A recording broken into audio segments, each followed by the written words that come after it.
tarde. Sou o Bruno Assami, diretor aqui da Unibis Cultural, e é um enorme prazer poder recebê-los nessa agenda sobre o jornalismo especializado. Para os que não conhecem a casa, nós inauguramos ela em 2015, justamente para poder estabelecer esse diálogo permanente com os setores criativos e com o empreendedorismo social na cidade, a partir dessa crença de que esse será um dos grandes setores de transformação da nova economia no país e na sociedade maior, e pretendemos, com isso, valorizar e fomentar essas iniciativas dentro da nossa agenda cultural. Nós temos realizado aqui algo em torno de 2.000 eventos por ano, entre articulações com 1.500 organizações de 30 áreas do conhecimento. São 13 da indústria criativa e 17 das agendas da ODS. Então, temos aqui essa pluralidade de ações e diversidades temáticas e de articulações setoriais. Mas, especificamente sobre o projeto de hoje, sobre o jornalismo, quando a gente estava conversando com o Márcio, essa ideia sobre o jornalismo especializado, o jornalismo de nicho, nos parece ser a grande visão que vai poder realmente ressignificar o papel do jornalismo qualificado, da informação analisada e investigada que tantos vocês hoje encabeçam nas suas respectivas mídias e nos seus respectivos ambientes de trabalho. E essa também era uma visão que a gente acreditava, então, quando veio essa proposta, nos pareceu bastante oportuna que a gente pudesse estar juntos, e, com isso, é um enorme prazer poder recebê-los aqui. Queria convidar o Márcio, que eu não estou conseguindo vê-lo, está aqui, para que ele possa liderar o dia e que a gente siga, então, ao longo do dia. Obrigado, bom dia. Uma salva de palmas aí para o Bruno. Parabéns pela transformação, Bruno, da Unibis Cultural. Realmente, você está fazendo um excelente trabalho, viu? Muito bom. Boa tarde a todos. É um grande prazer recebê-los aqui hoje. Separei aqui algumas palavras que eu preciso dizer aqui. Combinei com a equipe toda para quem não me conhece, meu nome é Márcio Cardial, sou jornalista e publisher da plataforma Negócios da Comunicação. É com muito entusiasmo que dou as boas-vindas a todos vocês aqui hoje. Mas antes de iniciarmos, quero apresentar uma breve, mas importante mensagem das causas que escolhemos apoiar neste ano de 2019. Por favor, os vídeos aí.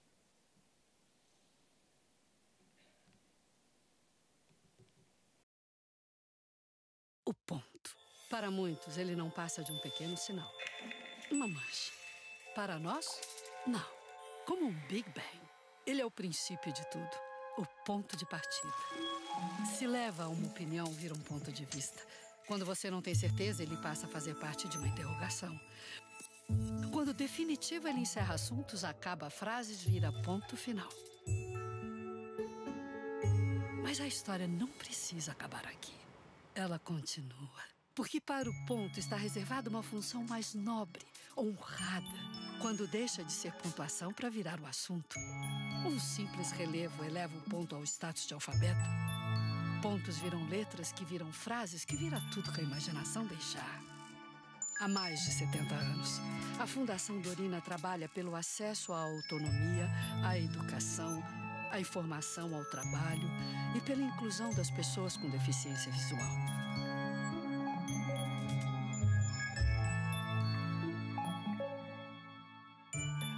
E o ponto é, quanto mais gente ajuda, mais a gente pode fazer. Colabore. A maior parte das pessoas deseja ajudar os outros, mas não sabe como e nem para onde vai a sua contribuição. E muitas vezes não percebem se estão realmente fazendo alguma diferença. Mas e se pudessem escolher? Escolher quem ajudar e escolher como ajudar, vendo tudo acontecer com eficiência e transparência. A plataforma Amor Horizontal pode te ajudar com uma nova forma de doar de um jeito simples e rápido. Você escolhe o produto a ser doado para instituições com necessidades emergenciais. O próprio fornecedor entrega o produto que você escolher diretamente para a entidade que deseja ajudar. A plataforma Amor Horizontal filma e acompanha todo o processo para que você possa ver como a sua doação está influenciando o mundo em que vivemos e a vida daqueles que mais precisam. Conheça mais e experimente. Doar faz bem ao coração.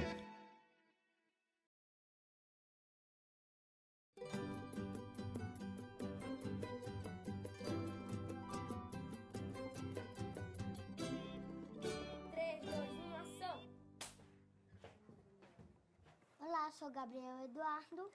E eu sou a Jaqueline e essa é a Casa Hope TV. Vamos contar um pouco sobre a Casa Hope para vocês.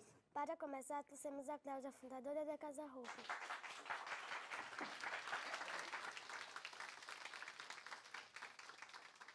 Me conta, Cláudia, como tudo começou?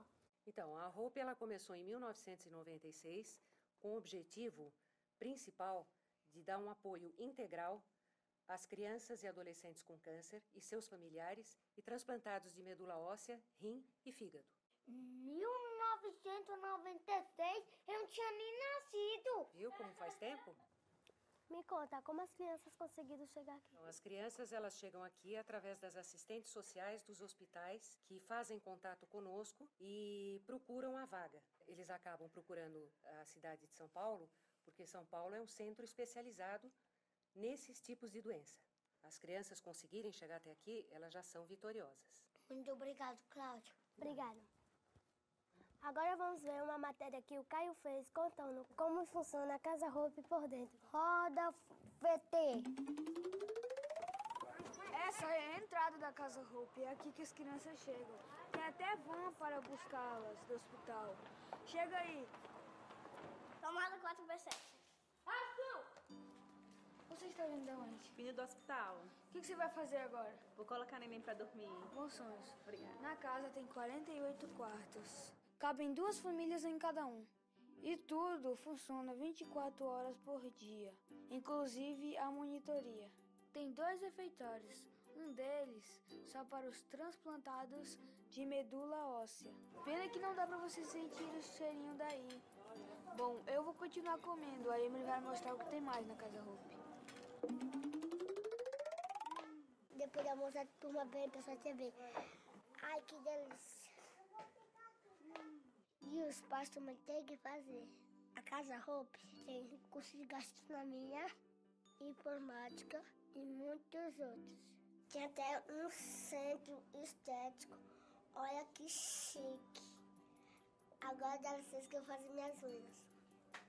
Ô, Vitória, tem que filmar a maquiagem. Tá bom, Vitória? A Emily tá se achando fazendo as unhas. Tá se achando mesmo, mas você viu que a Casa Hope se preocupa até com os pais e com a educação das crianças também. Na Casa Hope tem até escola. A gente aprende tudo aqui. E as professoras são muito legais. Tem brincadoteca também. A gente tem que se divertir também, né? Bom, terminamos mais uma edição da Casa Hope TV. Tchau!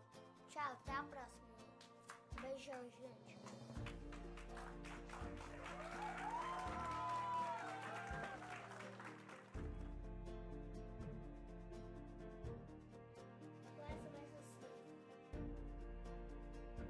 Câmera e ação!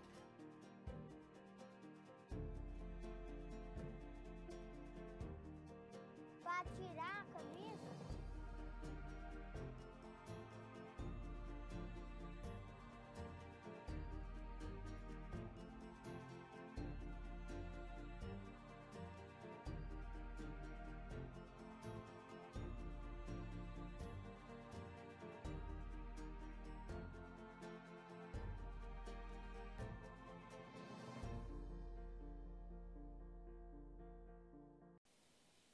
É isso aí.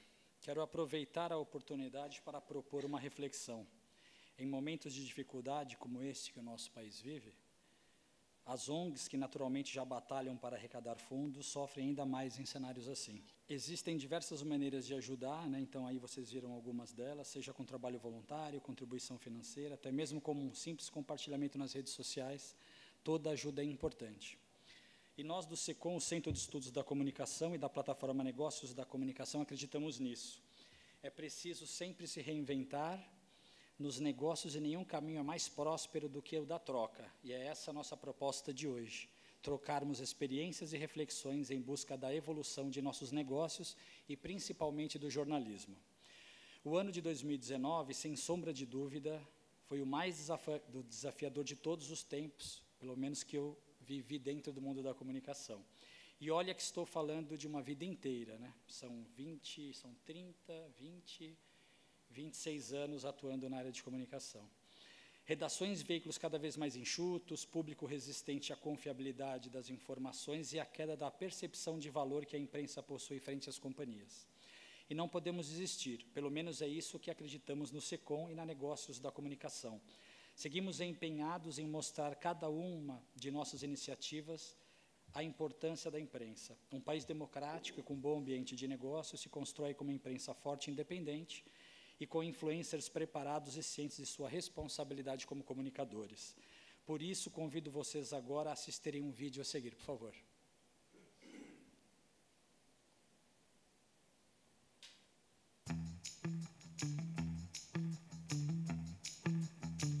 A imprensa foi criada para fiscalizar o poder. A imprensa é uma invenção muito recente como instituição.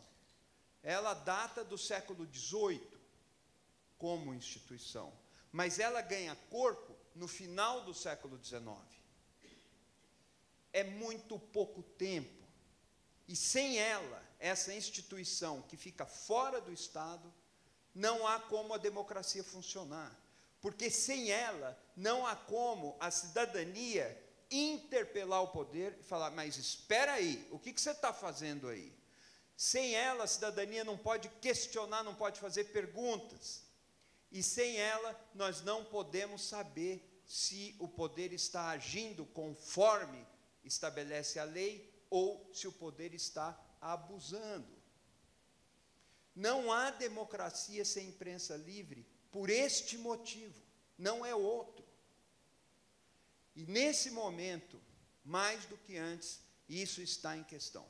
Então, eu vim aqui com muita alegria e, ao mesmo tempo, com um enorme sentimento de responsabilidade, porque o Márcio me convidou para fazer esse alerta sobre por que precisamos da imprensa, de cada jornalista, de cada pequeno veículo, em cada pequena cidade brasileira, de pequenos órgãos de imprensa e grandes órgãos de imprensa, nunca foram tão necessários. E o poder abusa, não só no poder executivo, mas no poder judiciário, no poder legislativo, no poder econômico. Sem imprensa, nós não teríamos esperança. Não se iludam. Eu disse que a imprensa é uma invenção recente, e a democracia é uma invenção muito recente, porque as duas nascem juntas. Na França, as mulheres começaram a votar depois da Segunda Guerra Mundial. A gente fala que a democracia aparece no século... Não. O que aparece no século XVIII é uma revolução liberal que lança as bases da democracia, mas a democracia nós estamos conquistando agora. E ainda falta muito. Na Suíça, as mulheres começaram a votar a partir dos anos 70. E até 1991... havia um cantão que ainda não tinha consumado o direito de voto das mulheres, na Suíça. A nossa democracia é frágil em vários países, no Brasil também. E se nós queremos acabar com ela, o caminho mais curto é não reconhecer a imprensa, não prestigiar a imprensa, não dar à imprensa o valor que ela tem.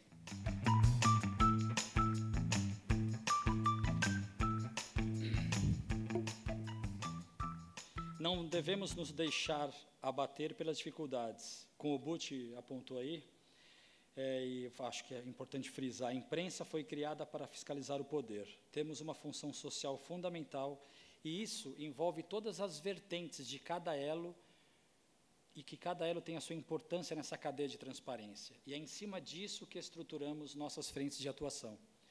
Nós acreditamos na essencialidade editorial, seja de um texto em papel, no site ou em qualquer suporte, inclusive de um evento. Temos hoje alguns publishers, ou muitos publishers, que têm nos eventos seu principal modelo de negócio. Por isso, criamos um ecossistema para negócios da comunicação, publicação com quase 17 anos, e que entregamos o nosso propósito também por meio de fóruns, pesquisas, premiações, programas de educação, entre outras possibilidades que buscamos a cada dia. Esse trecho do vídeo foi parte da palestra ministrada pelo BUT durante a segunda edição do Fórum de Jornalismo Regional e Comunitário, em que lotamos a Unibis Cultural. Quase 700 pessoas participaram nesse dia, um dia inteiro de discussão sobre jornalismo regional e comunitário. Depois foi a vez do Teatro Net, em São Paulo, ser invadido por uma legião de creators, tanto no palco como na plateia. A quinta edição do Influent Minds, Fórum sobre Marketing de Influência, bateu recordes absolutos de público, um dia inteiro dedicado ao mercado de influenciadores. Já o Prêmio Influenciadores Digitais, em sua quinta edição, reconheceu aqueles que souberam empreender na nova era da comunicação. Agora, no início do mês, uma tarde inteira dedicada às possibilidades do branded content. O sucesso de nossos últimos eventos nos dá a certeza de que a nossa visão sobre os movimentos do mercado estava e continua apurada.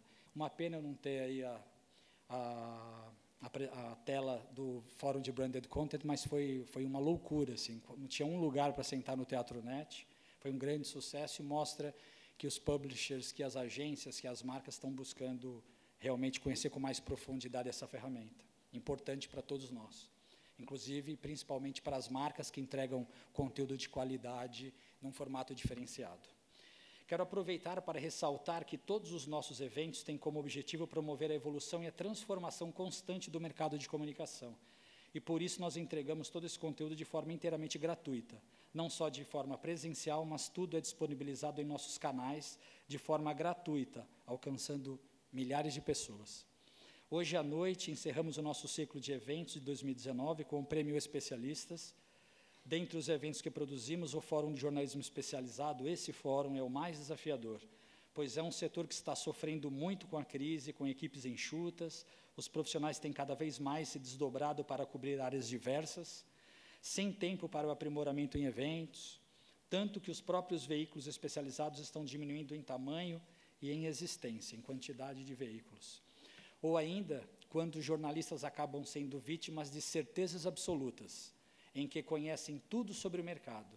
Aqui falo com conhecimento de causa, como um jornalista especializado sobre os negócios da comunicação, aprendi com o passar dos anos que, por mais que possamos vivenciar um setor 24 horas por dia, nunca iremos saber de tudo. Levantar este evento foi uma jornada árdua, mas que nos mantém otimistas, pois ainda encontramos parceiros que compartilham dos nossos ideais. Por isso, faço questão de nominá-los, todas as empresas que nos ajudaram a construir esse dia de hoje. Os patrocinadores Itaú, Grupo Águas do Brasil, Grupo Petrópolis, Suzano e Sul América. Os apoiadores De Freire, Jeffrey Group, Klabin, Latam, Master Comunicação, Planin, Singenta e Unibis Cultural. E as entidades apoiadoras Abend, Aberge, Abracom, Abrad, Ajorb, Anatec, Amer, ANJ, APJ e Conherp. Muito obrigado por contribuírem para o futuro do nosso mercado. Uma salva de palmas, por favor, gente.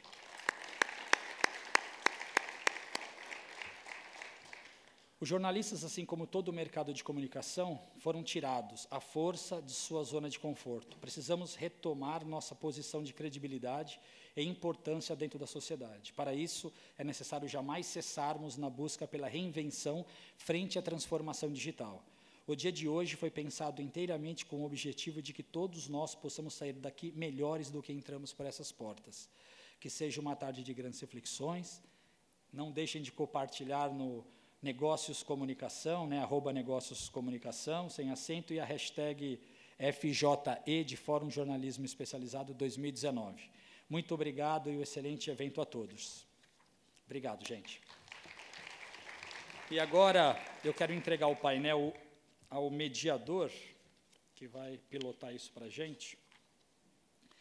Quero chamar ao palco, por favor, Caluan Bernardo, do TEB UOL, repórter do UOL-TEB, professor na FIAM-FAAM, mestre e jornalista graduado pela Faculdade Casper Libero, já passou pelas redações da Folha de São Paulo, Nexo, Draft, Olhar Digital, Startup, entre outras.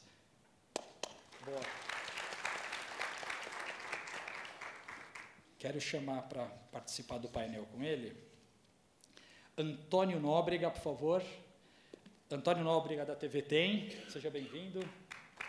Especializado em cobertura rural e agronegócio, formado em jornalismo pela Universidade Federal de Mato Grosso do Sul, inicia sua trajetória em rádio, jornal e assessoria. Logo seguindo para a área de TV, trabalhou em diversas emissoras, como a TV Morena, afiliada à Globo em Campo Grande, a TV Tem em São José do Rio Preto e Sorocaba, também afiliadas à Globo.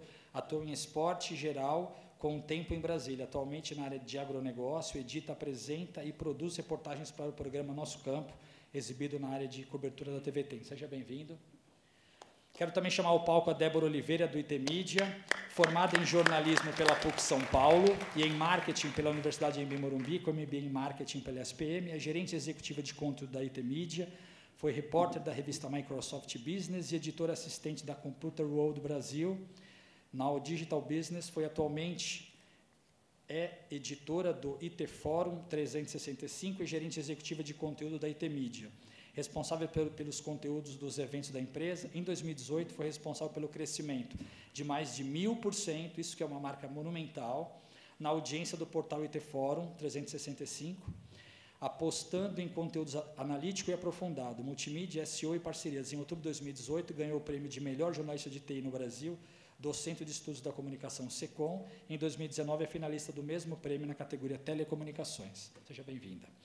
E quero também chamar o Carlos Aros, Rádio Jovem Pan, jornalista formado pela Faculdade Casper Libero. Carlos Aros passou pelas redações de Rádio da Jovem Pan e Rádio CBN, onde foi chefe de reportagem. No Grupo Jovem Pan atuou como redator, repórter e apresentou o Jornal da Manhã e o Morning Show. Atualmente é diretor de conteúdo da Rede Jovem Pan News e comentarista de tecnologia e vida digital. Especializou-se na cobertura de tecnologia em 2013, área de qual atua como comentarista, consultor e palestrante. Vencedor do Prêmio Especialistas 2017 e 2018, na categoria Tecnologia da Informação, foi 3 vezes indicado ao Prêmio Comunique-se na mesma categoria.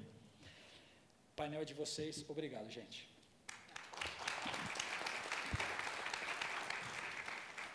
Boa tarde, tudo bem? Primeiro, é muito legal ver pessoas que me deram aula e pessoas que estão tendo aula comigo aqui hoje. É muito bom ver essa passagem de bastão das gerações do jornalismo, que ecoam muito bem as palavras do Eugênio Butti, seja geral, seja especializado, o jornalismo continua sendo essencial para a manutenção da democracia na sociedade, né? E acho que a conversa hoje a gente pode começar um pouquinho por aí, de como o jornalismo especializado não é só para quem é fã, só para quem é dentro do mercado. O jornalismo está agrupando a tecnologia, tudo, né? Porque antigamente a gente falava que não, isso aqui é muito especializado, muito específico, mas hoje, por exemplo, a tecnologia não é mais uma editoria, é uma transeditoria, né? O jornalismo de tecnologia, os canais de tecnologia começaram falando de celulares, computadores, e hoje você escreve facilmente sobre política, sobre comportamento, tudo mais. Então, começando um pouquinho pelo Carlos. Carlos, como que foi essa mudança na cobertura de tecnologia? E como a gente se preocupa hoje em falar de tecnologia num campo tão interdisciplinar, um campo que, por exemplo, as últimas eleições foram marcadas pelo debate do WhatsApp, pelo uso de dados, no mundo inteiro isso é utilizado. Então, em que medida discutir tecnologia hoje é discutir a sociedade como um todo, e como a gente faz isso para um público tão geral quanto de uma rádio? Bom, boa tarde a todos. Obrigado pelo convite para mais uma vez estar aqui para esse bate-papo. Eu acho que essa mudança ela começa a acontecer no instante em que as pessoas percebem que a tecnologia está na vida delas de uma maneira muito mais profunda do que elas antes imaginavam, do que elas percebiam, né? Eu conto essa história porque, para mim, ela é reveladora de como foi o processo dentro da redação, como os meus chefes, pela primeira vez, perceberam a importância daquilo. Eu já cobria a tecnologia há muito tempo, já fazia reportagens diárias, eu já tinha o blog, enfim, já estava há bastante tempo produzindo conteúdo sobre tecnologia para a Jovem Pan. E aí, um belo dia, toco o meu telefone muito cedo, e era o editor do Jornal da Manhã me perguntando se eu estava indo para a rádio e se dava para eu entrar já por telefone, porque o WhatsApp tinha sido bloqueado. E aí, naquele momento, eles perceberam que era algo muito mais delicado e muito mais complexo do que simplesmente a editoria do cara que fala sobre coisas legais, ou de quem vai para as pautas mais divertidas. Hoje o bloqueio do WhatsApp equivale a uma greve de caminhoneiros no país. É mais ou menos isso. E aí eu entrei no Jornal da Manhã e eu fui emendando a programação até conseguir conversar com os procuradores, tentar entender com o MP o que estava em discussão lá. A gente conseguiu falar com o juiz, não com o juiz especificamente, mas falamos com aquele fórum que tinha determinado a suspensão, e a história foi crescendo, e para o dia seguinte, análise sobre o impacto daquilo, e etc. E, a partir daquele instante, o meu chefe, que antes era a primeira pessoa para quem eu tinha que vender os assuntos de tecnologia, e dizer para ele, olha, isso aqui é importante. Né? Eu me lembro, por exemplo, a chegada da Uber, a gente estava até comentando isso lá fora agora. Né? Eu, quando fiz a entrevista com o Fábio Saba, que é o diretor de comunicação da Uber, sei lá, a Uber tinha menos de um mês aqui no Brasil operando. Quando eu fiz a entrevista com ele pela primeira vez, eu tive que praticamente dar uma aula sobre o que era a Uber para o meu chefe, para ele entender que aquilo merecia 1 minuto e meio no Jornal da Manhã. E com o WhatsApp eu passei o dia inteiro, isso que se for somar tudo, deu quase um programa de 1 hora, com o volume de entradas na programação. Então, a tecnologia passou a ser percebida pelas pessoas de uma maneira diferente, que começaram a se relacionar não só com o dispositivo, né? Porque se relacionar com o dispositivo é fácil. A gente está pegando o objeto, você está interagindo com ele. Mas a gente passou a interagir com interfaces diferentes, a gente começou a operacionalizar a nossa vida por um sem número de meios, e a tecnologia passou a moldar a nossa vida. Então, a partir desse momento, falar sobre tecnologia é falar também sobre economia, é falar também sobre política, é falar sobre educação, é falar sobre saúde. Então, a tecnologia, assim como na vida, no jornalismo, ela é transversal, ela vem cortando as editorias. Né? Eu consigo fazer dupla com os comentaristas de outras áreas lá na rádio muito facilmente. Já fiz até com esporte, com o Flávio, por exemplo, eu fazia no programa do Flávio Prado, uma participação para falar sobre tecnologia, e eu não entendo nada, não sei nem o que é impedimento. Então, veja, a tecnologia promove esse cruzamento, essa conversa de maneira muito mais natural, porque ela está em cada um desses pontos da nossa vida. E o jornalismo passou a tratar isso com naturalidade. Quando eu comecei, todo mundo perguntava para mim, você faz review de aparelho? E eu dizia, faço, mas eu não é a minha prioridade. Eu quero discutir com o ouvinte, com o internauta, o impacto da tecnologia sobre a vida dele. Muito menos do que dizer o que esse aparelhinho aqui faz ou não. O aparelhinho, para mim, é consequência de um processo. Né? E sempre foi assim. Então, essa distinção do cara lá, do nerdão, que fazia a avaliação de um produto, dava nota e colocava todas as características técnicas, ela foi moldando com o tempo para a gente poder discutir o que é o indivíduo, e, a partir dele, a gente discute as tecnologias. Então, essa transformação, no meu caso, né, essa anedota da história do bloqueio do WhatsApp, eu tenho outras tantas, mas a do bloqueio do WhatsApp me acordou. Então, essa eu lembro bem, revela o quanto a tecnologia está na nossa vida e como a gente percebe ela. Perfeito. E, apesar dessa transversalidade, não é uma discussão superficial, ela pode se aprofundar muito. E aí eu queria levantar a bola para a Débora, mostrando que como fazer um conteúdo mais aprofundado, fazer um deep dive mesmo em tudo que vocês estão publicando para a indústria, mas também para... Funciona tanto como um B2B quanto um B2C. Né? As pessoas querem entender por questões profissionais, querem entender porque há uma estrutura gigante de profissionais de economia por trás disso tudo que molda a nossa vida. Então, como que é entrar fundo nisso e conseguir fazer um conteúdo especial, crescendo a audiência como vocês fizeram, por exemplo, no IT Media? Certo. Bom, primeiro, obrigada pelo convite da organização para estar aqui hoje. É um assunto super relevante e a gente pode falar de diversos prismas sobre ele, né? Mas quando a gente fala do mercado B2B, ele é muito específico, né? Então as pessoas falam, mas o conteúdo é só para as empresas? Não. Hoje, o mercado de tecnologia ele começou a entrar na vida das pessoas primeiro do que nas empresas, né? Então vocês devem lembrar que a maioria das pessoas aqui devia ter em casa um computador, e só depois eles começaram a ingressar nas empresas, né? Então, acaba sendo tudo muito cross. A gente fala de todas as esferas ali sendo impactadas por tecnologia. E o que a gente apostou no ano passado, que deu muito certo, e que a gente tem feito isso hoje, reforçando isso também, é apostar no conteúdo analítico e aprofundado, porque enquanto todo mundo, a grande mídia, fala do bloqueio do WhatsApp, vou pegar o exemplo dele, a gente fala, mas o que está por trás do bloqueio do WhatsApp? O que foi que aconteceu? Por que não tem a representação da empresa aqui no Brasil? Por que isso não pode ser feito? Então, a gente se aprofunda, escuta todos os lados, escuta especialistas, a indústria, usuários, e a gente consegue sair do trivial, de que todo mundo está dando. Então, a gente sai ali daquela esteira do básico e se aprofunda mesmo, né? E no campo também está acontecendo essa transformação digital que a gente chama, né? E isso, inclusive, mostra que o campo hoje não é só commodity, tem muita estratégia, tem muita inovação, tem muita tecnologia. Então, Antônio, conta um pouquinho para a gente como a tecnologia transformou não só a vida no campo, mas também a cobertura do agronegócio. Boa tarde a todos, obrigado pelo convite. Bom, é importante dizer assim, trabalhei na área de geral, fiz muitas outras reportagens. Uma das primeiras foi sobre agronegócio em Mato Grosso do Sul, mais ou menos uns 20 anos atrás. Eu tinha uma outra ideia sobre o agronegócio. E aí, eu trabalhando em Mato Grosso do Sul, um estado onde há uma produção significativa de soja, produção de milho, pecuária forte, eu levei um susto, porque eu encontrei um campo mecanizado com tecnologia que eu não acreditava que naquele momento existisse.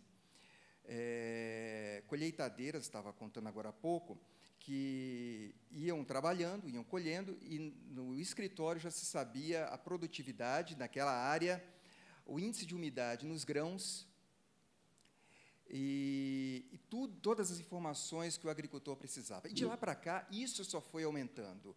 Hoje, não dá para praticar agricultura e pecuária sem a tecnologia. Isso, nos últimos anos, cresceu demais.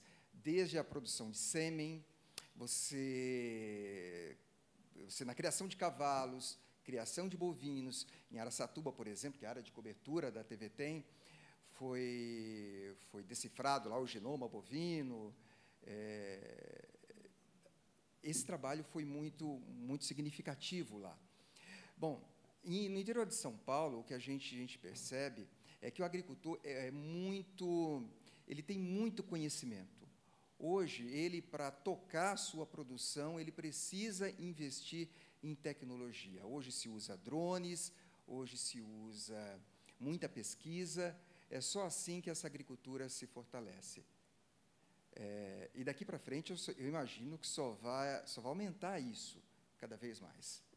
E, realmente, essa transformação aconteceu o tempo todo. Eu lembro, em 2011, quando eu trabalhava num site que nem existe mais hoje, é só um evento, chama YouPix. A gente fazia a Memepedia lá. Ainda as pessoas achavam que meme eram aquelas carinhas engraçadas e tudo. Coisa maluca isso daí de querer organizar meme. Hoje existe museu de meme no mundo inteiro e tudo mais. E é uma discussão que impacta o comportamento, né? Porque as pessoas começam a falar, essa teoria do meme enquanto genética, de fato, fake news se espalha assim e tudo mais. E aí parece que a gente ainda não compreende a tecnologia enquanto sociedade, porque às vezes existe um olhar muito tecnofílico, muito entusiasta da tecnologia e acrítico, e, por outro lado, existe um lado quase neoludita, né? De, não, a gente tem que parar as tecnologias, parar as máquinas, os robôs vão roubar nossos empregos, nossos dados estão sendo usados o tempo todo, a gente tem que sair de todas as redes sociais. Como equilibrar esses dois mundos numa sociedade que ainda, também na tecnologia, vai pelos extremos? Você sabe que o nome do programa, de um dos programas que eu apresento, é Sociedade Digital, né? E o nosso desafio, semanalmente, no caso desse programa, é tentar mostrar que as revoluções, são várias acontecendo simultaneamente, elas impactam de alguma forma na nossa vida, e mostrar de que formas diferentes isso está acontecendo, sem criar o caos, sem criar a desesperança, né? Eu acho que a gente tem um papel importante. A Débora, quando fala sobre o aprofundamento e a análise, quando a gente mergulha nesse universo e a gente faz esse trabalho especializado, a gente consegue ter uma visão do todo que faz com que a gente conecte os pontos e avance 2 ou 3 casas em relação àquela matéria mais noticiosa e que está simplesmente colocando os fatos ali no calor do momento. Porque a gente consegue dizer de onde veio e tentar projetar para onde vai. Muito embora o futuro para a tecnologia seja algo completamente incerto, né? Qualquer coisa que... A minha diversão é fazer, agora eu vou gravar em dezembro, as projeções para 2020. A minha diversão é, ao longo do ano, descobrir que a gente errou quase todas, porque tudo muda muito rápido. Em janeiro eu começo a falar, meu Deus, olha só, já caiu tudo. Então, nem sempre é pior do que a gente previu. É sempre pior, exato, né? A gente sempre tenta buscar um outro caminho. E o grande desafio, no meio desse contexto todo, em que a gente consegue juntar os pontos, é mostrar para as pessoas com clareza que o mundo não vai acabar. Né? Porque a economia, quando traz alguns desses dados, algum desses indicadores, ela está colocando ali resultados factíveis, coisas que estão ali, o mercado está prevendo, né? Os indicadores estão todos postos ali. Então, o Ministério da Fazenda está caminhando para isso, o outro para aquele lado, nós vamos seguir nessa direção. Ou quem faz em alguma outra área consegue também fazer projeções nessa linha. No nosso caso, muitas das coisas que nós discutimos, elas são tão somente abstrações, porque a gente está partindo de estudos, de coisas que ainda estão sendo pensadas, né? Estão ainda nos laboratórios sendo desenvolvidos. Eu lembro que, há algum tempo atrás, quando eu falava sobre reconhecimento facial, o pessoal falava que era coisa de filme. E eu dizia, não, mas isso já vem sendo pesquisado há muito tempo, isso não é de agora. E aí agora essa explosão e o grande debate ético sobre o reconhecimento facial e as implicações disso do ponto de vista de segurança e etc. Então, a gente sempre lida com algumas questões que são abstrações para as pessoas no dia a dia.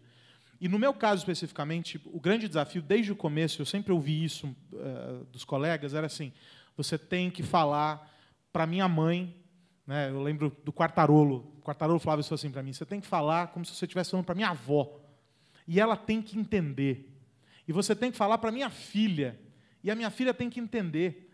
Porque aqui você está falando com um mundo de gente. O rádio, a gente está falando com um mundo de gente com graus de conhecimento diferentes, né, com repertórios também bastante distintos e etc., que é diferente de você trabalhar em um portal, muitas vezes, especializado, porque você sabe que boa parte do tráfego ali, para não dizer a totalidade, é de quem realmente busca consumir aquilo de uma maneira efetiva.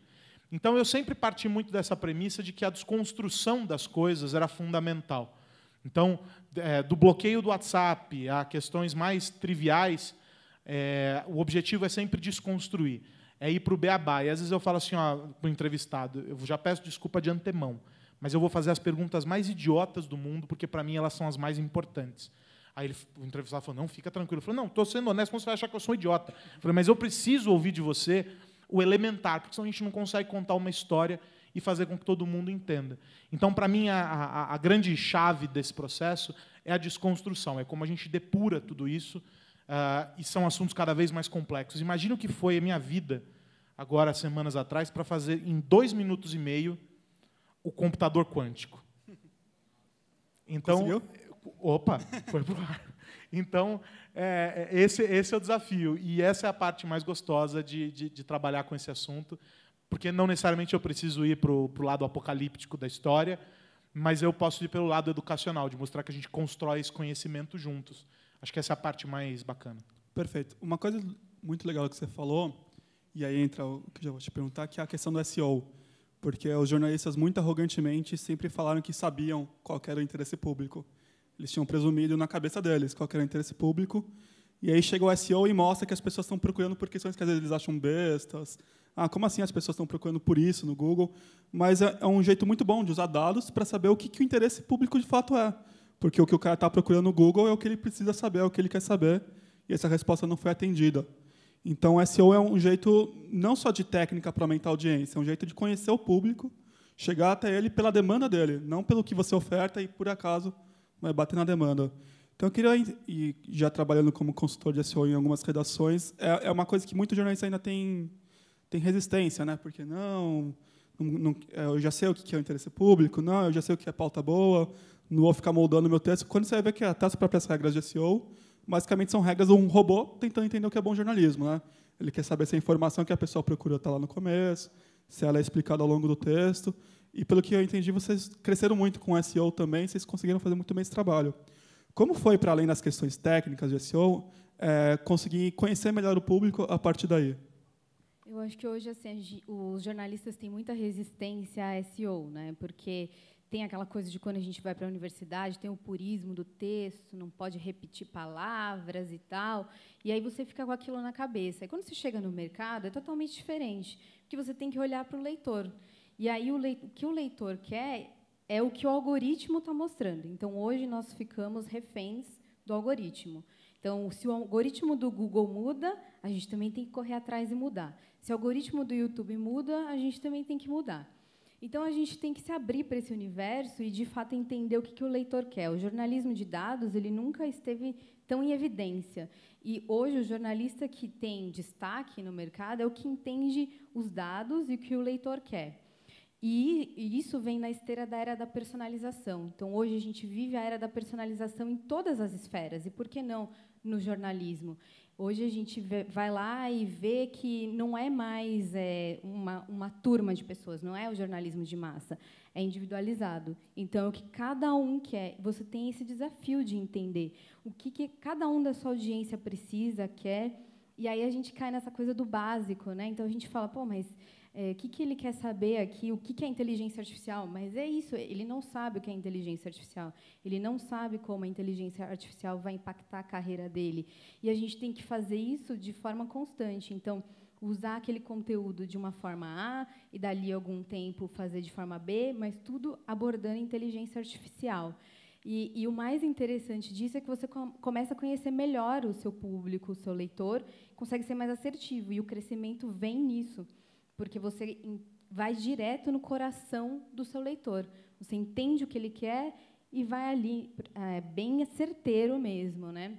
Então, o jornalismo de dados, SEO, vai crescer muito nos próximos anos, já tem crescido muito, você mesmo falou que faz consultoria, e é uma carreira também que o jornalista pode investir, né? Hoje, com a crise do jornalismo, enfim, tem várias frentes que o jornalista pode atuar, e é uma frente muito efetiva, que você pode usar não só em texto, mas em vídeo, em podcast, porque o multimídia hoje é tudo, né? As pessoas vão consumir cada vez mais multimídia, e é preciso olhar para isso também, não só o texto, né? Mas multimídia também. O Analytics e não só o Analytics, né? Você entender ali um mapa de calor no seu site, para onde ele vai, de onde ele vem, de que forma ele navega nas notícias. Já tem alguns cases bem interessantes nesse sentido. O País mesmo está usando de forma massiva Analytics, e ele mostra para o leitor, de forma transparente, quais são as notícias mais lidas, quais os temas mais procurados. A gente também implementou, no IT Forum 365, eliminamos categorias, a gente não tem mais categoria de notícia, não tem mais Big Data, Analytics, inteligência artificial. Tem o que está trending no momento. Então, o que está trending no momento aparece ali em mais evidência e como uma hashtag ali para as pessoas também lerem aquele conteúdo. Perfeito. E ainda dentro de inovação não tão tecnológica dessa vez, mas o agronegócio ele muitas vezes é visto como um antagonista ao meio ambiente, né? As pessoas tendem a demonizar, por um lado, várias vezes com razão, porque há um conflito de interesses muitas vezes, mas também tem uma ponta de lança no agronegócio que está procurando mais eficiência, e ao encontrar mais eficiência consegue otimizar a produção sem danificar o meio ambiente, né? Então, como que fica esse antagonismo, ainda mais em um ano que se liberaram tantos agrotóxicos, há um discurso que coloca mais forte ainda o agronegócio contra o meio ambiente. Como que é a procura pela inovação, a procura pela eficiência no campo? Como é cobrir isso no sentido não só de tecnologia, mas de edição genética, de cruzamento de animais, tudo mais? E como isso pode levar a gente a uma sociedade sustentável, apesar das pessoas muitas vezes acharem que não, né? Acho que a tecnologia ajuda muito, né? Outra coisa, ao mesmo tempo que a gente tem muitos produtores rurais que não se preocupam tanto com o meio ambiente, cada vez mais tem produtores rurais defendendo a questão ambiental, estão produzindo com boas práticas, com o uso correto de agrotóxico, com a sua indicação para determinada cultura, e a gente percebe isso nas visitas às propriedades rurais, tanto em relação a pequenos produtores quanto a grandes produtores. Não é a área de cobertura da TV mas tem a Fazenda da Toca, que é da família do Abílio Diniz, que ela é muito bem conceituada nessa linha da agroecologia. Em São Paulo, no interior, a gente tem muitos exemplos assim. Então, eu acho que isso daí, o produtor, ele está cada vez mais antenado. E a tecnologia está ajudando isso, né? Nós temos agrotóxicos mais eficientes. É lindo também perceber que tem muitos produtores indo na linha do orgânico. Que não necessariamente liberar um agrotóxico é ruim. Tem que fazer uma leitura mais detalhada, com mais lupa aí em cima, né? Porque não dá para produzir tanto quanto o Brasil produz sem utilizar agrotóxicos. A gente tem agrotóxicos na cana-de-açúcar para defender aquela lavoura, porque senão a gente não consegue produzir na quantidade. A mesma coisa com soja, na laranja, na uva. É claro que tem produtor que não segue as determinações. Eu já fui em propriedades rurais que o produtor tinha a produção para vender e a hortinha para ele. Porque isso daí é um mau exemplo, né? O produtor que não confia no próprio produto dele.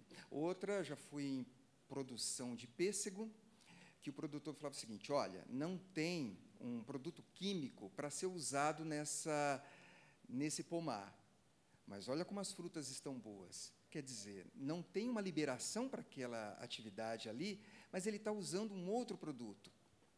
Então, os órgãos de fiscalização precisam ser mais eficientes e entender também as necessidades de determinados produtores. E até nessa eficiência pela fiscalização, de novo, entra a questão tecnológica, né? O Brasil é muito importante em fiscalização por satélites. O INPE tem um trabalho muito reconhecido. Até o Ricardo Galvão, que tinha criado o DETER, era muito bom nisso. E já fiz matéria sobre exploração espacial, e muitos gringos falando que o Brasil era um dos principais lugares para fazer mapeamento de terras, porque a gente tem essa expertise, a gente tem o agronegócio como um grande campo para isso. Em que medida também para a fiscalização a inovação é importante? Para garantir que a gente consiga um agronegócio sustentável, duradouro, enfim, em harmonia com o meio ambiente. Em que medida os satélites, o geoespacial, pode funcionar, pode ajudar na fiscalização, no controle do poder público em cima do poder privado? Olha, o futuro do agronegócio depende muito disso. Tem que estar aliado ao meio ambiente, porque se você não tiver a chancela de que esse produto aí, ele é um produto bom, tem qualidade, não agride o meio ambiente, se você não tiver isso, você não vai conquistar mercados lá fora. E o Brasil já sofreu uma ameaça muito grande nos últimos tempos em função do desmatamento, das queimadas. Então, os produtores conscientes e com responsabilidade sabem que precisam contar com todos esses mecanismos, satélites, toda a tecnologia, para defender o meio ambiente e para produzir mais e vender o que eles estão produzindo. Perfeito. Vou fazer uma breve confissão aqui, que eu ia guardar, mas acho que não dá. Eu fui colega de faculdade do Carlos. Há 10 anos a gente tinha um podcast na Casper Libero, quando mal se falava ainda sobre essa mídia e tudo mais. E a Débora falou tantas vezes a palavra multimídia que eu não podia deixar de perguntar. A gente começou com um programa de rádio, você foi para lá, e hoje você cuida da Jovem Pan, que está lá fazendo rádio com o YouTube. A gente estava até conversando agora há pouco, como a audiência do YouTube às vezes é quase tão grande quanto a da rádio. Então, em que medida que o jornalismo pode procurar não só diversificar a mensagem, mas saber usar as especificidades de cada meio para chegar às pessoas, transformando a tecnologia também a favor da comunicação? Eu recomendo que aqueles que conseguirem encontrar... Primeiro, aqueles que conseguirem encontrar os episódios do Perdidos no Ar, que era o nosso podcast, me mandem cópias, eu não tenho nenhum mais. E escutem, porque era divertido fazer. Não sei se era tão bom ouvir, mas que era muito bom de fazer, era. Sobre a tua pergunta, a PAN tem hoje 86 emissoras afiliadas. Então, a gente está em cidades de maior ou menor tamanho, com uma representatividade bastante grande, porque, em geral, nas praças em que a Jovem Pan está, se a gente não está em primeiro lugar de audiência, se não ocupa a liderança, está ali no segundo lugar, brigando para ser primeiro. Sobretudo naquelas em que a gente tem uma presença jornalística bastante forte, com os noticiários locais e etc. A gente usa no fazer, no nosso dia a dia no jornalismo, tudo que a tecnologia consegue nos oferecer. A escolha pelo YouTube como canal de distribuição de conteúdo, ela partiu primeiro por uma questão financeira. Era muito mais barato ter uma plataforma que oferece isso de graça do que investir muitos milhões nessa distribuição, correndo o risco de, no terceiro mês de operação, aquilo já estar obsoleto, né? Já ter sido superado por uma tecnologia mais nova. E, segundo, porque era muito mais simples para que as pessoas pudessem acessar do que fazer o camarada, em um primeiro momento, que não tinha o hábito de ver a Jovem Pan, mas só de ouvir, nos procurar, fazer com que ele baixasse um aplicativo, fizesse o cadastro, encontrasse uma série de barreiras de usuário, como experiência de usuário. A gente está falando de 6 anos, 7 anos atrás, quando a gente começou esse processo. Era muito mais simples colocar no YouTube, onde todo mundo já estava. E, nesse processo, nós encontramos desafios gigantescos de linguagem, né? Como contar histórias simultaneamente. Não é simplesmente jogar lá o conteúdo, né? Não, porque nós temos ainda, né? Esse é um desafio que continua. A gente tem que contar a mesma história para quem está só assistindo, só vendo. Então, o cara está lá no computador dele, está assistindo, então ele tem a experiência completa, vamos dizer assim, e fazer com que o cara que está só ouvindo tenha também essa mesma experiência.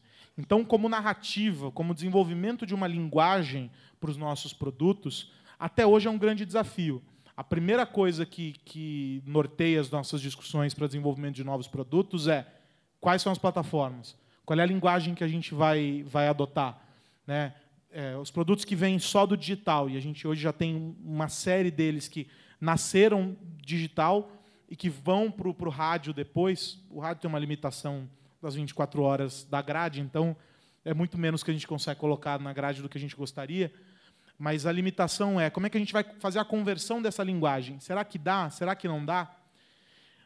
E, do outro lado, e foi isso falando só da distribuição, quando a gente fala do processo de produção, foi uma adaptação gigante de repórteres que estavam acostumados a ir para uma coletiva com um gravador, sei lá, menor do que esse celular aqui, e passaram aí com o celular, com o microfone, com o tripé, e passaram a ter que captar também as imagens e entender como é captar a imagem, porque não é só ficar passando a câmera lá feito doido, também tem um jeito certo de fazer aquilo. E eles passaram a ser treinados. Nós passamos a ser treinados para fazer isso. Eu também ia para uma pauta só com gravador. E foi um processo, então, de mudanças em que a tecnologia nos ajudou, porque isso aqui simplifica muito. A gente tem um microfone que a gente usava nos gravadores. A nossa engenharia desenvolveu um cabo que funciona com os iPhones, porque o microfone precisa, segundo os engenheiros me explicaram, o microfone precisa ser excitado para funcionar. Então, não dava certo só dar o azulzinho para ele, precisava de alguma outra coisa. Então, nossos engenheiros fizeram um cabo específico para funcionar lá. Todo o processo de distribuição do que vem da rua, então, não descarrega só na central técnica, a gente tem que ter uma equipe de editores de vídeo para receber esse material. Então, isso foi o exercício que a gente fez aqui em São Paulo e que nós estamos agora replicando para cada uma das nossas afiliadas. Então, a gente está trabalhando com rádios que já estão mais adiantadas nesse processo, que fazem as transmissões dos programas locais com vídeo, no mesmo formato que nós fazemos aqui pela cabeça de rede. Rádios que estão começando, fazendo um boletim por dia com vídeo, mandando para a gente com uma versão de teste, um embrião daquilo. E a ideia é que as plataformas, todas elas, sejam utilizadas por nós e pelas afiliadas, seguindo um padrão, seguindo um modelo de qualidade que está sendo estabelecido para isso, da mesma forma em que a gente entende que tudo que é recurso pode ser usado. Então, desde um software que a gente descobre que serve para fazer o fracionamento das pílulas de vídeo do Jornal da Manhã. O Jornal da Manhã tem 4 horas de duração no vídeo, 5 horas de duração na rádio, e ele vira mais de 50 pílulas, com, em média, 3 minutos de duração cada uma. Então, desde a ferramenta que faz isso em automação com as redes sociais ou com o nosso site, até o software que faz a aplicação de alguma coisa na tela, tudo que a tecnologia a gente absorve e treina as equipes para a gente conseguir trabalhar da melhor maneira possível. Então, a gente descobriu desde cedo que a tecnologia podia ser uma grande aliada. A PAN, não sei quantos aqui já tiveram a oportunidade de ver, né, de conhecer, mas é talvez, daqui de São Paulo, a rádio com maior estrutura e isso falando só em termos de rádio, mas também agora para distribuição em audiovisual. E a gente teve que adaptar toda essa estrutura, que já era gigantesca, da rádio, para poder fazer as transmissões também e a distribuição desse conteúdo em vídeo. Não seria possível e não seria tão barato, entre aspas, é um barato relativo também, mas não seria tão barato promover tudo isso se a tecnologia não tivesse a nosso favor, se as coisas não tivessem se otimizado tanto e se a gente não tivesse conseguido colocar a redação para trabalhar cada um desses recursos e se atualizar. Porque a gente não mudou as pessoas que trabalhavam na redação. A gente só adaptou os processos e são as mesmas pessoas fazendo isso desde o início. Vieram da rádio. Meio rádio, meio TV, né? Eu já assisti os Pingos nos Is às 6 da tarde e, às vezes, tem mais de 100 mil pessoas acompanhando o noticiário, que é impressionante, né? E 100 mil pessoas no YouTube e no Ibope, no rádio, nesse horário, são 150 mil. Então, na proporção, por minuto. Então, isso só São Paulo, né? Não estou contabilizando as praças. Na proporção, hoje, para nós, não tem mais aquela história de vamos colocar só uma câmera lá e streamar o vídeo, porque são poucas pessoas assistindo, como talvez há 10 anos atrás fosse. Há 10 anos atrás era uma câmera de segurança, dessas que você tinha um acesso liberado para monitoramento remoto. Ela ficava ligada dentro da técnica e mostrava a mesa do ar. E aí a gente tirou aquela câmera, câmeras em alta definição, mais modernas, com um equipamento para fazer o corte, mudando as câmeras, elas foram para dentro do estúdio. Hoje o apresentador sabe, ele tem uma marcação, ele sabe o ponto em que ele tem que ficar. Você vai ver que o Felipe nunca cobre o monitor que está ao lado dele, porque tem informação ali também. Preocupação então, com o cenário. Com o cenário. Estúdio, né? Nos estúdios novos, tem a posição com marcação. Eu antes gravava a coluna em 5 minutos. Agora eu demoro meia hora, porque aí marca a câmera, é a luz e volta, aí vem alguém, passa o pó na tua cara, faz não sei o quê, porque tem a preocupação com o visual.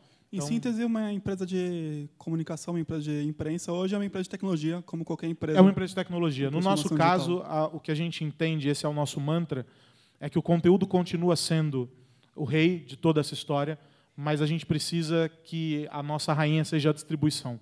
E para a gente poder garantir que essa distribuição aconteça, o nosso entendimento, mais do que qualquer coisa, é de que a gente precisa usar e abusar de tudo que a tecnologia pode nos oferecer, porque senão a gente não consegue dar vazão para tudo que a gente gera. Só que aí cabe uma ressalva, que eu vou levantar para a Débora, que as plataformas são, com certeza, muito importantes, são essenciais para a gente chegar em novas pessoas, mas a gente, enquanto jornalista, enquanto imprensa, tem uma relação, no mínimo, ambígua com plataformas como Google, Facebook, porque, ao mesmo tempo que eles ajudam a gente, também ficamos reféns dos seus algoritmos, dos seus sistemas de distribuição, e o jornalismo precisa ser autônomo, né? Ele precisa ser soberano em relação aos algoritmos. O próprio Jeff Jarvis, que estava citado no nome da palestra, é um professor de jornalismo nos Estados Unidos, e ele fala muito sobre não construir a sua casa no quintal dos outros.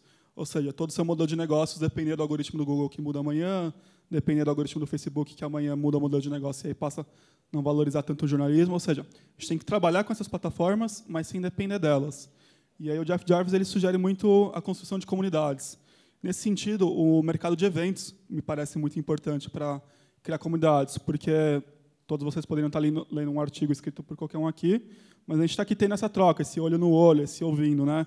E isso vai fazer vocês ouvirem esses jornalistas com mais atenção, com mais afinco.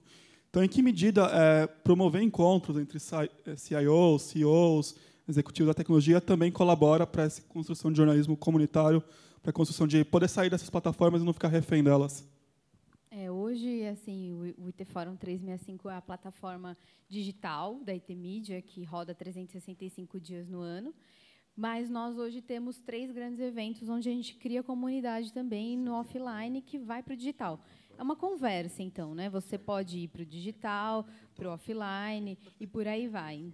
É um ecossistema maior. Então, hoje temos 3 eventos onde a gente engloba a comunidade de tecnologia para CIOs, CEOs e também todo o mercado que discute tecnologia. E não só aquelas pessoas experts, né, que manjam tudo de tecnologia, mas qualquer pessoa que é impactada hoje pela tecnologia. E todos nós somos impactados pela tecnologia de alguma forma, independentemente do nível ou do cargo, enfim, da posição que ocupa.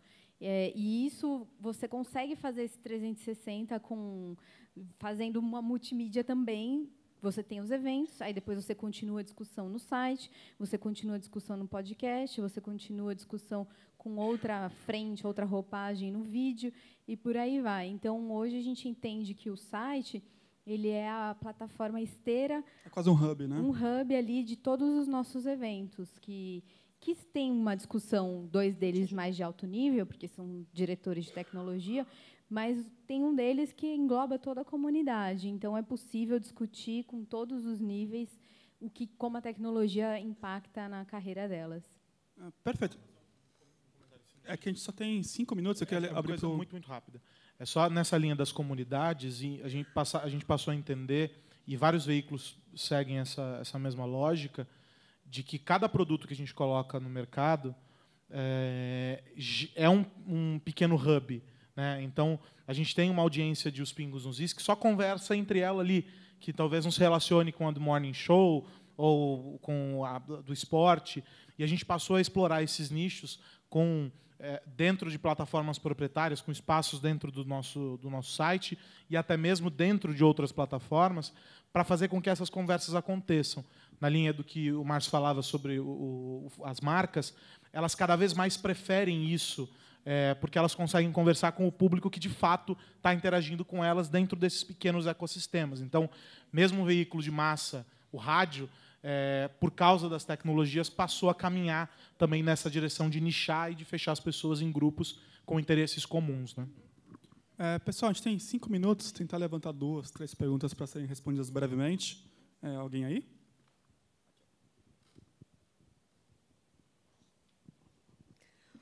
Uma pergunta bem simples.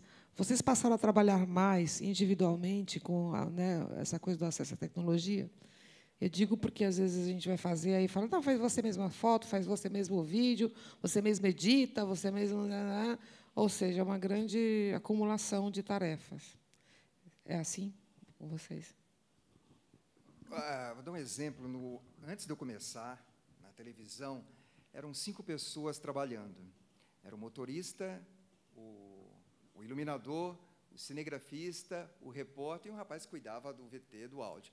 Aí, isso reduziu para 4, depois para 3.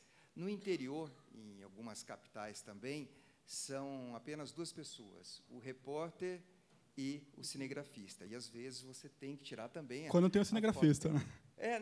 Não, mas normalmente é a dupla. Quer dizer, dá mais trabalho agora. Você assumiu... E você, às vezes, ainda tem que produzir conteúdo para a internet, para o site da empresa. Então, o acúmulo de trabalho aumentou. E também de conhecimento, porque por exemplo, eu trabalho no Altab, que faz jornalismo multiplataforma. Né? A matéria tem vídeo, tem interação, então o jornalista tem que saber... Se não vai fazer, pelo menos ele tem que saber o que pedir para o videomaker, ele tem que saber o que pedir para o programador. O programador ele participa da reunião de pauta, o videomaker ele participa da reunião de pauta, e o conteúdo todo tem que ser pensado numa linguagem só, não são várias linguagens acopladas. Tem uma narrativa que começa e passa pelo vídeo, passa pela interação. Então, muito disso, o jornalista tem que conhecer essa linguagem, não só de, eu sei o que é um vídeo, eu sei o que é uma programação. Né? Ele tem que saber qual linguagem ele vai pedir para o programador, ele tem que saber conversar na língua do cinegrafista e tudo mais. Como nós não somos uma mídia gigantesca como a Jovem Pan, né, tem, de fato, um acúmulo. As redações estão enxutas, especialmente as especializadas. Então, a gente vai lá, a gente tira foto, a gente grava. Não editamos. Temos uma pessoa, não dentro de casa, mas que faz trabalhos pontuais para editar. Mas tem, sim, um acúmulo. Eu acho que isso é bom, de uma certa forma, porque transforma o jornalista em 360. Então, a gente tem que ter uma visão muito mais holística do que a gente faz e agrega muito mais valor à carreira. Assim, eu prefiro enxergar de forma positiva de um lado. Claro que a gente tem o orçamento muito enxuto, e se não der para fazer com orçamento, eu faço de outra forma. Eu sempre encontro uma maneira de fazer um projeto novo sem precisar de um orçamento exorbitante, porque eu acho importante para o leitor. Quero fazer só a defesa do gigantesco. É gigantesco no ar, né? Mas a redação também está pequena. E já foi muito, muito maior. A gente já teve setoristas tinha o repórter que só cobria o Palácio, o repórter que só cobria a Lesp, o repórter que só cobria a Câmara dos Vereadores, 3 repórteres de polícia. Isso diminuiu muito e hoje a gente tem, sei lá, 10 repórteres que cobrem tudo, todo mundo cobre tudo. Então, acho que se salvaram assim dos de nicho eu e Denise com economia. Ficamos os únicos com uma área definida. Mas nós fazemos tudo. A gente vai para a rua com isso aqui, às vezes com 2 desse, e grava, a gente faz as imagens, quando precisa fazer foto. Eventualmente, no meu caso, eu bato todos os textos que são publicados no site das minhas matérias, são todos meus.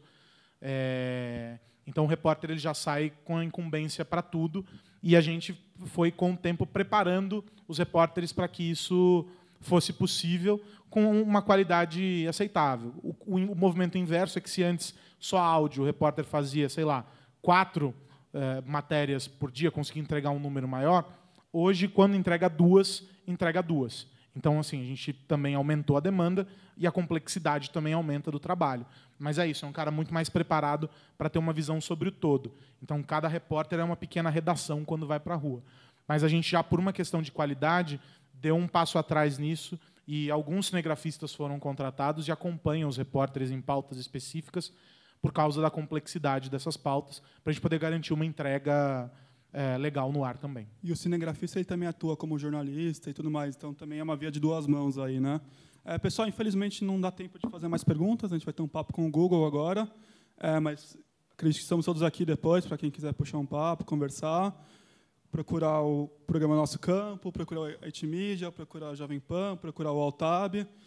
E estamos aí. Muito obrigado pelo papo e pela oportunidade hoje. Obrigado.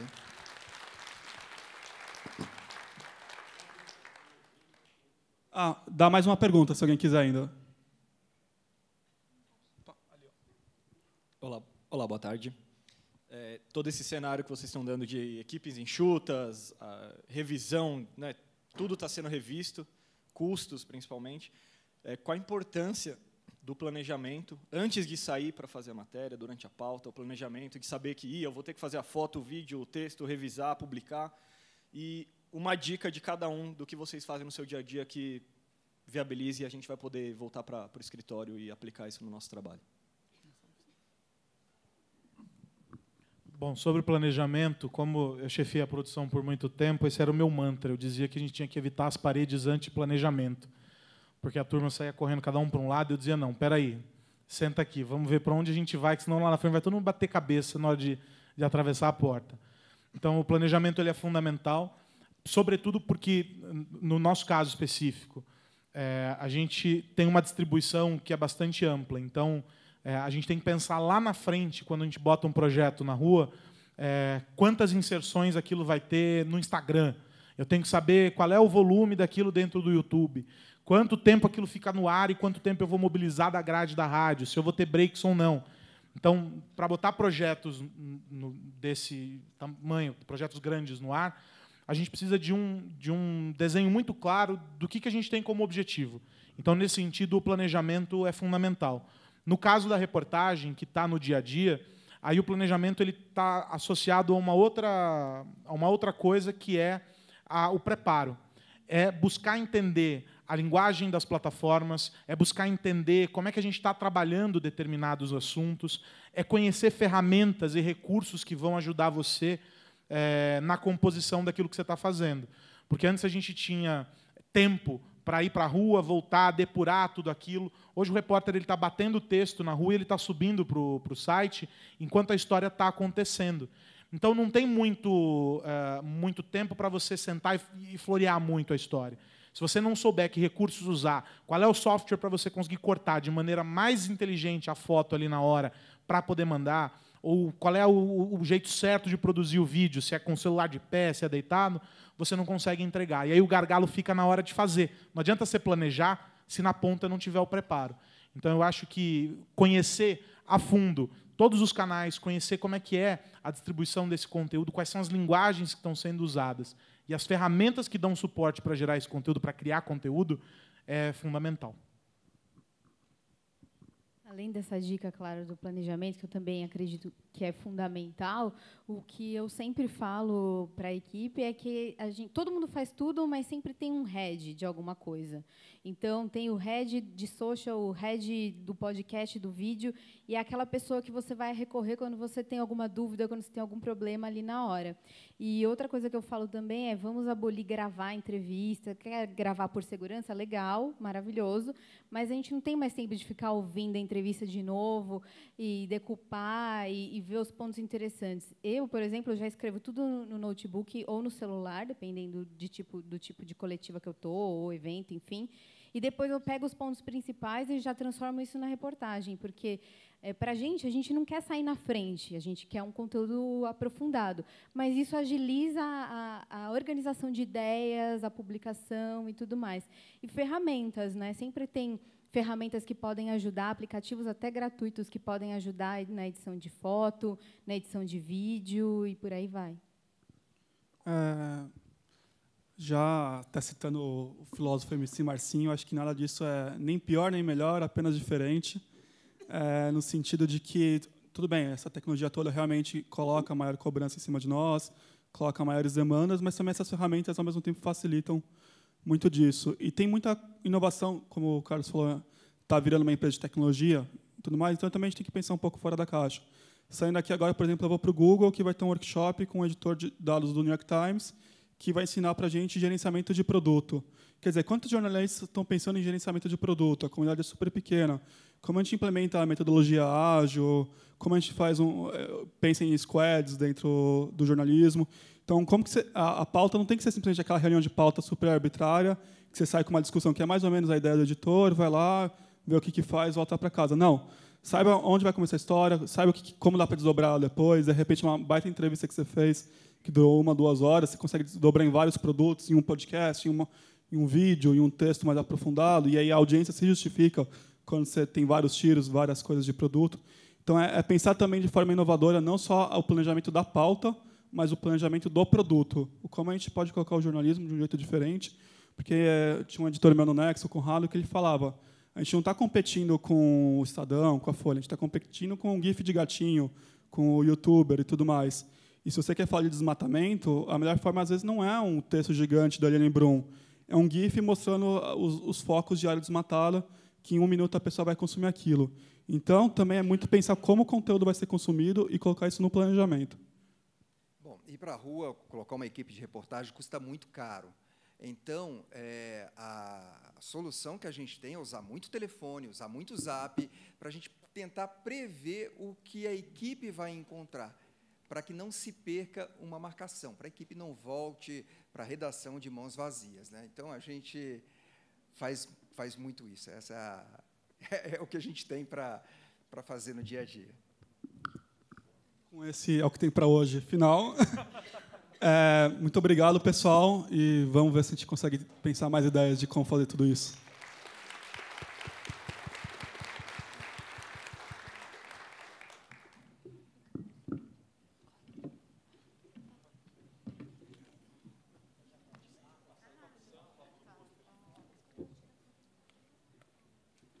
Já vamos para o bate-papo agora. Só fazer essa foto aqui, gente.